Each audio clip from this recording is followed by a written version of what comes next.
Party लगी सारी किसानों को बर्बाद करने लगी। एक शाम और टिकैत के आंसुओं का पैगाम, और इस पैगाम ने न केवल किसान आंदोलन को दोबारा से खड़ा कर दिया, बल्कि उत्तर प्रदेश के तमाम विपक्षी दलों के नेताओं में भी उम्मीदों का संचार कर दिया है।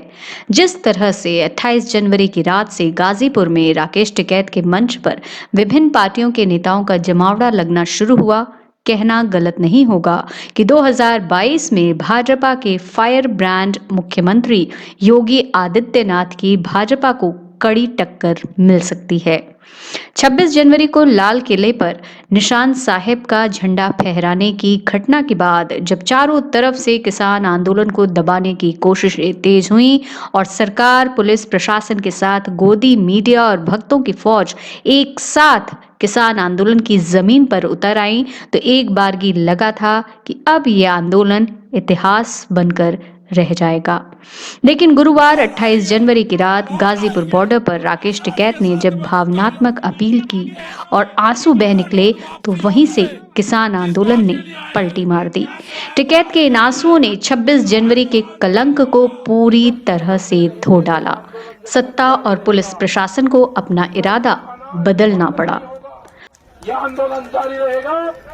चौधरी चरण सिंह के पौत्र और रालोद नेता जयंत चौधरी ने सबसे पहले टिकैत के पास हाजिरी लगाई।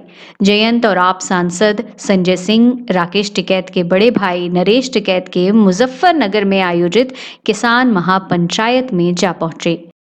सपा प्रमुख अखिलेश यादव ने भी फोन कर राकेश टिकैत का हालचाल पूछा। कांग्रेस पार्टी के पूर्व अध्यक्ष राहुल गांधी और प्रियंका गांधी ने भी अपने ट्वीट के जरिए राकेश टिकैत का समर्थन कर दिया। हरियाणा के कांग्रेस नेता दीपेंद्र हुड्डा भी राकेश टिकैत के मंच पर जा बैठे। दिल्ली के डिप्टी सीएम मनीष सिसोदिया भी टिकैत से मिलने गाजीपुर पहुंच गए। ये तमाम घटनाक्रम यूं ही नहीं बदले हैं। दिल्ली से 125 किलोमीटर की दूरी पर स्थित मुजफ्फरनगर के जीआईसी मैदान में शुक्रवार 29 जनवरी को भारतीय किसान यूनियन की महापंचायत में जिस तरह का जन सैलाब उमड़ा, उसने यूपी से लेकर दिल्ली तक की योगी मोदी की सत्ता और भाजपा के अहंकार को जमीन पर पटक दिया। रालोद नेता जयंत चौधरी भी वहां मौजूद थे। उनकी मौजूदगी में भाकियू के राष्ट्रीय अध्यक्ष नरेश टिकैत ने यह कहकर आक्रोशित किसानों के जख्मों पर मरहम लगाया, हमसे बहुत बड़ी गलती हुई, हमें चौधरी अजीत सिंह को नहीं हराना चाहिए था। इस परिवार ने हमेशा किसान के मान सम्मान की लगा ले ली। ठीक है साहब, चौधरी चरण सिंह जी को, ठीक है साहब, चौधरी चरण सिंह जी को कलयुग का अवतार कह रहे थे भाई। या क्या गड़बड़ हुई, क्यों पर हुआ मामला, एक तो कोई दिव्या सफाई दे लोगों को कुछ नहीं, बहुत गलती करी भाई। या आगे भाई आगे गलती ना करिए, कुछ भी ना कुछ भी। मंच से टिकैत ने इस बात के संकेत दिए कि अगर रालोद और अजीत सिंह की सियासत 2014 से पहले वाली होती, तो केंद्र सरकार इस तरह के किसान कानून लाने की कोशिश नहीं कर सकती थी। दरअसल परंपरागत तौर पर जाटों को चौधरी अजीत सिंह का वोट बैंक माना जाता था, लेकिन मुजफ्फरनगर दंगों के बाद 2014 और 2019 के लोकसभा चुनाव में जाट भाजपा की तरफ मुड़ गए। इसका नतीजा ये हुआ कि जाटों की सियासत करने वाले चौधरी चरण सिंह के बेटे अजीत सिंह की पार्टी राष्ट्रीय लोकदल गर्त में चली गई।